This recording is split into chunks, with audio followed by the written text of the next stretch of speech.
Bueno, nosotros vamos a hablar de temas económicos porque un estudio reveló que el 72% de los chilenos podría caer en una morosidad financiera. Una situación que, claro, preocupa a la población, pero ¿cómo prevenir caer en este impacto de deudas? Para profundizar sobre el tema, estamos con Carolina Cornejo, académica de la Escuela de Negocios de la Universidad Gabriela Mistral. ¿Cómo estás, Carolina? Muy buenas tardes.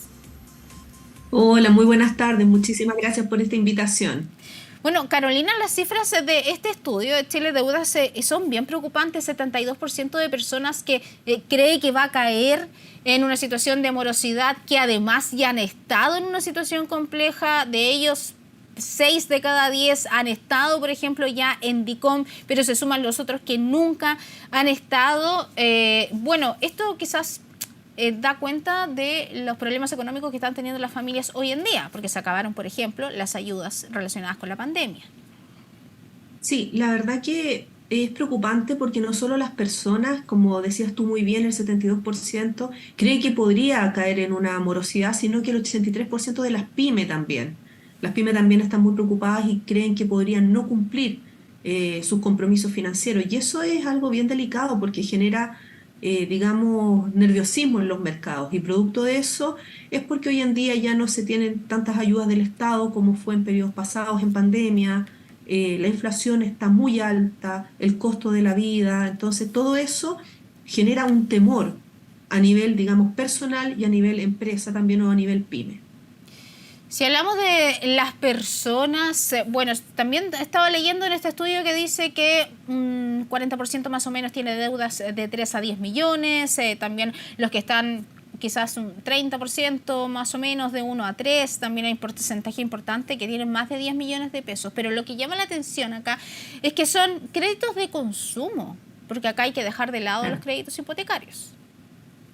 Claro, tú dijiste muy bien la cifra, o sea, esto abarca lo que son los créditos de consumo, sin considerar los créditos hipotecarios. Y hoy en día el sector habitacional o el sector vivienda también se está viendo afectado. Pensemos que también el sector inmobiliario es el que da una gran capacidad laboral, una fuerza laboral importante, y el desempleo se ha visto afectado por esto. Entonces, imaginémonos que ese sector se ha visto afectado, sumado que las personas también están llegando muy justas con su presupuesto a cumplir sus compromisos financieros básicos, es decir, hoy en día todo lo que tiene que ver con los costos mínimos están siendo cubiertos con bastante ajuste. Entonces, si a eso sumamos estas deudas, los tramos que tú has mencionado y solo son créditos de consumo, imagínate las personas que están con un crédito hipotecario o están pagando un arriendo que hoy en día están muy altos también, o los que están pagando en UF. Pensemos que el UF también ha sido un elemento que ha condicionado esto y ha generado un poquito más de estrés en los mercados. Entonces está un poco complejo el escenario financiero percibido por las personas y por las pymes también. Bueno, y a eso hay que sumarle los colegios también, que la mayoría cobran la mensualidad en UF. Así es. O sea, el sector también, hablábamos la vez pasada que cuando también me invitaron a conversar el tema de los colegios, ¿cierto? Alguna institución de educación superior, o sea, todo eso hay que tratar de observarlo. Las familias se tienen que fijar mucho, si yo tuviera que mencionar algo, fijarse mucho cómo van a tomar sus compromisos financieros, en qué tipo de moneda, ¿cierto? En qué plazo, que sean cubribles, ¿cierto? No generar compras o compromisos impulsivos, adquirir algo que uno sabe que no va a poder cumplir en su pago, estas compras hormigas pequeñitas acumulando bienes o productos que no son necesarios. Hay que hacer un análisis de los gastos que uno tiene que cumplir por lo menos mínimos y luego comprometerse con otras cosas y si tiene que refinanciar algo, pensarlo muy bien a las tasas que está y ser muy responsable con el crédito también. Eso también es algo fundamental. Bueno, uno de los consejos entonces que tú das es no endeudarse en cosas necesarias. Sin embargo, hoy muchas personas, bueno, se viene arrastrando de la pandemia, claro que sí, pero se endeudan con cosas que sí son necesarias. Por ejemplo, la realidad de aquellos que tienen que pagar en cuotas y en muchas cuotas la compra del supermercado del mes. Entonces, ¿qué consejo Claro. se le da a esa persona que en realidad con el sueldo no le alcanza ni siquiera para alimentarse? O sea, mira, yo por eso mencionaba, lo que es necesario, lo básico para cumplir el mes es lo que debemos ordenar. Luego, si nosotros tenemos un ajuste por tema salarial, ¿cierto? Por un tema de desempleo, hay que ver la mejor forma de poder endeudarse. Ojalá, hoy en día, uno siempre habla del ahorro, pero hoy en día estamos en condiciones poco factibles de ahorrar a nivel familia. Por lo tanto, lo que hay que hacer es tener un buen consumo y también si vamos a ser tomador de deuda, deudas que podamos cumplir. Hoy en día sacar un avance en efectivo de una tarjeta es muy castigador, ¿cierto? Usar bien el crédito, si lo vamos a usar, usámoslo bien, responsablemente, pagar no solo el monto mínimo de un compromiso financiero, sino que pagar la cuota, porque si no uno solo está pagando interés y no paga el principal, que es el monto de la deuda. Entonces, poder cumplir con esos compromisos que no nos ahoguen a fin de año es lo ideal. Hoy en día hay personas que claramente no tienen el salario para poder ir al supermercado, pero yo recomiendo no sacar avance por lo menos en efectivo y si me voy a endeudar en plazos que sean cumplibles. O sea, ojalá la idea es comprar al contado, pero si eso no es factible, tener un endeudamiento inteligente que me permita no estar ahogado y estar repactando en el tiempo, porque eso es interés por sobreinterés, que es muy complejo después cubrirlo. Y en el caso, nosotros, es muy bueno el ejemplo del supermercado porque eso es imprescindible, eso no se puede dejar de No, hacer porque para uno nada. tiene que comer. Entonces, por ejemplo, ¿cuánto serían unas cuotas aceptables? Porque, claro, uno compra con la tarjeta de, incluso de bancaria, pero de ese supermercado. Y tiene una tasa de interés, hay gente que lo compra a 12 cuotas, a 6, pero también a veces se ofrecen cuotas de 48 y uno termina pagando 6 carros de supermercado versus el carro que compró. O sea, yo creo que lo más adecuado es tener el estar más cerca del tiempo del compromiso financiero que uno tiene, pero la verdad que eso depende de la realidad de cada familia, porque a veces hay realidades muy distintas, entonces no hay una fórmula única. Lo importante es que cuando uno tome deuda, ojalá no sea en largos plazos si es el consumo, digamos, doméstico. Si ahora voy a adquirir un bien, eso es distinto, un bien raíz, un automóvil, otras cosas. Pero si es algo de consumo más inmediato, ojalá al contado y si no en cortos plazos de tiempo y no sacar estos avances en efectivo. Y también yo siempre recomiendo a las personas ver el efecto sustitución, ¿cierto? Es decir, ver los bienes que tienen un sustituto cercano, que cumplen el mismo rol, ¿cierto? Y que a veces no son necesariamente de una marca, sino que puedo cumplir con la misma, cubrir la misma necesidad y cumplen el objetivo. O sea, que las personas hoy en día están muy informadas y eso es una fortuna. Que miren, que observen los precios, vean la conducta de los precios y hagan un orden financiero en una planilla Excel o como quieran y vean cuáles son los gastos que deben cumplir, los plazos, si están atrasados, cuántos son las cuotas atrasadas, cuándo no me castigan la deuda para entrar en DICOM, sobre todo si estoy buscando trabajo o quiero adquirir algún bien, ¿cierto? Hay que fijarse muy bien en los compromisos que ya tengo para adquirir otro y si son los gastos básicos, ver la forma de mi realidad personal y cómo endeudarme de la mejor forma. Y eso es algo personal en realidad, pero siempre lo más cerca que puedo cumplir es lo ideal. Claro. Y Carolina, en el otro caso de las personas que ya están endeudadas y ya tienen muchas cuotas impagas, ¿qué pueden hacer? Porque claro, ahí es donde caen a DICOM, una persona que está en DICOM, le piden el documento, por ejemplo, para encontrar trabajo y obviamente ahí no puede finalmente obtener ese empleo. Entonces, hay varias opciones, tengo entendido, para aquellos que están... A ver, hay una palabra muy chilena que se dice hasta el cuello. Sí, bueno, esa palabra está muy aceptada y adecuada para lo que estamos conversando, porque en realidad, imagínate tú, en invierno también los precios tienden a subir. ¿Cierto? Hoy en día el costo de la vida tiende a subir en este trimestre, la estacionalidad golpea fuerte por los gastos de salud, gastos, digamos, de calefacción y un montón de otras cosas, precios que suben por la estacionalidad principalmente.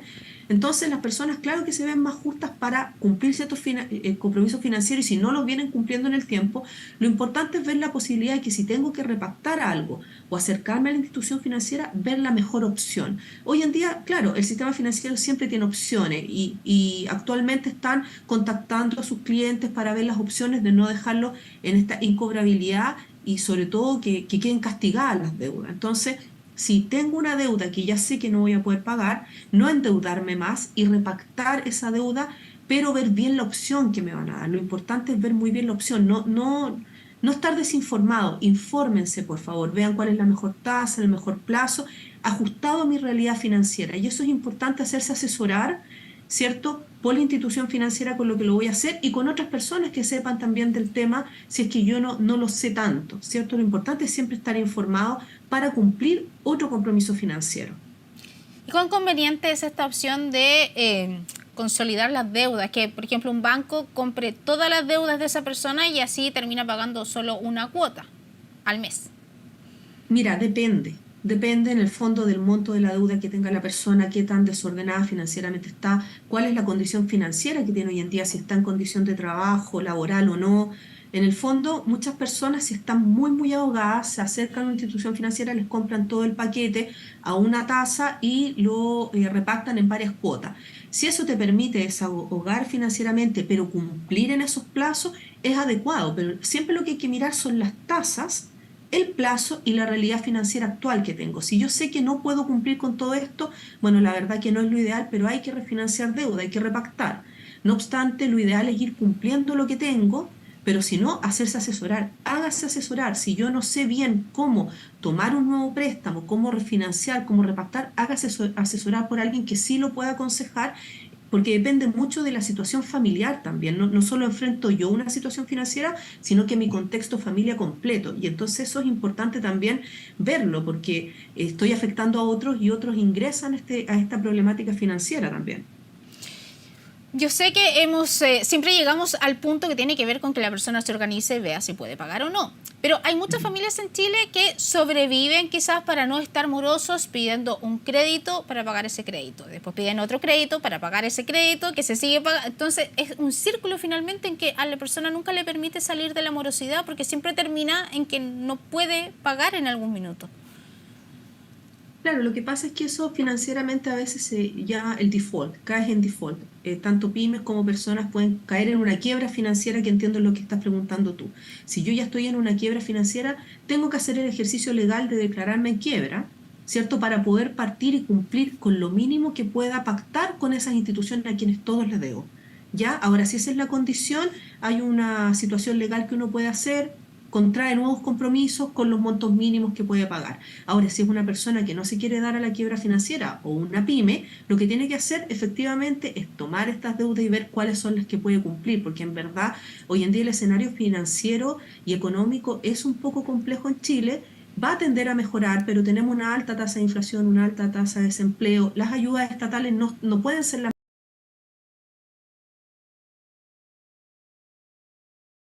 Yo creo que eso es fundamental, sincerar las finanzas, los gastos que tiene, lo que debe cumplir, y si eso ya no lo logro, bueno, hay que ver si repactar me soluciona esto o tengo que tomar otras instancias legales, porque tampoco es sano, y pensémoslo como un ejercicio de vida, vivir de esta forma. Lo peor que le puede pasar a una familia es vivir en esta angustia.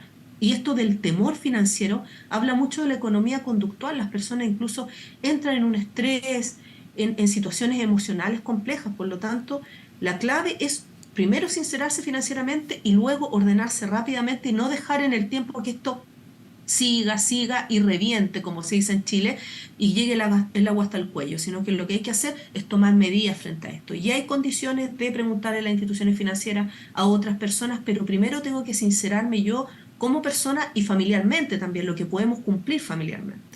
Carolina, hemos hablado de la población en general, o de un rango de edad, si se puede decir. Pero, ¿qué le aconsejas tú a ese adulto mayor que no tiene tanto acceso, que por ser adulto mayor o le dan menos plata o una tasa altísima? ¿Qué le aconsejarías tú a ese segmento de la población? Mira, la verdad que a mí me encanta hablar del tema del adulto mayor, porque creo que efectivamente a lo que se enfrentan muchos adultos mayores en Chile y a lo que vamos a enfrentarnos todos, porque en algún momento vamos hacia allá, efectivamente es que los gastos se tienden a subir, en el fondo en términos de salud, incluso en alimentación, los ingresos son mucho menos, entonces en el fondo yo creo que lo importante para un adulto mayor, yo no sé si es tomar deuda, porque en el fondo ser tomador de deuda, cajas de compensación u otras instituciones financieras facilitan préstamos, ¿cierto? En el fondo yo creo que lo que tiene que ver el adulto mayor son los accesos y los beneficios que tiene a los cuales puede acceder, que eso le disminuyan gastos o costos. Por ejemplo, en términos de salud, si puede optar a alguna ayuda del Estado, es decir, recurrir a elementos que le contribuyan, porque hoy en día mayor ingreso no van a tener o no van a poder llegar y endeudarse. Entonces los beneficios que tienen son los que tienen que aprovechar. Y luego de eso, si aún así no pueden cubrir ciertos compromisos, pensar en si tienen que tomar algún tipo de otro elemento para que ingresen económicamente alguna ayuda. Pero yo creo que lo principal que tiene que hacer el adulto mayor hoy es aprovechar los beneficios que tiene, y si se va a endeudar, observar claramente bien, porque imagínate tú tomar una deuda en un largo plazo, comprometer activos que tenga, una casa o lo que fuese, no es sano, tampoco menos para el adulto mayor hoy en día, que en el fondo, si bien hay muchos que están trabajando, porque hoy en día la población adulto mayor también trabaja, los salarios nunca son los mismos los que percibía históricamente. Muy bien, Carolina Cornejo, académica de la Escuela de Negocios de la Universidad Gabriela Mistral. Muchas gracias por conversar con nosotros. No, muchísimas gracias a ti también. Una muy bonita tarde todos en sus casas. Muchas gracias.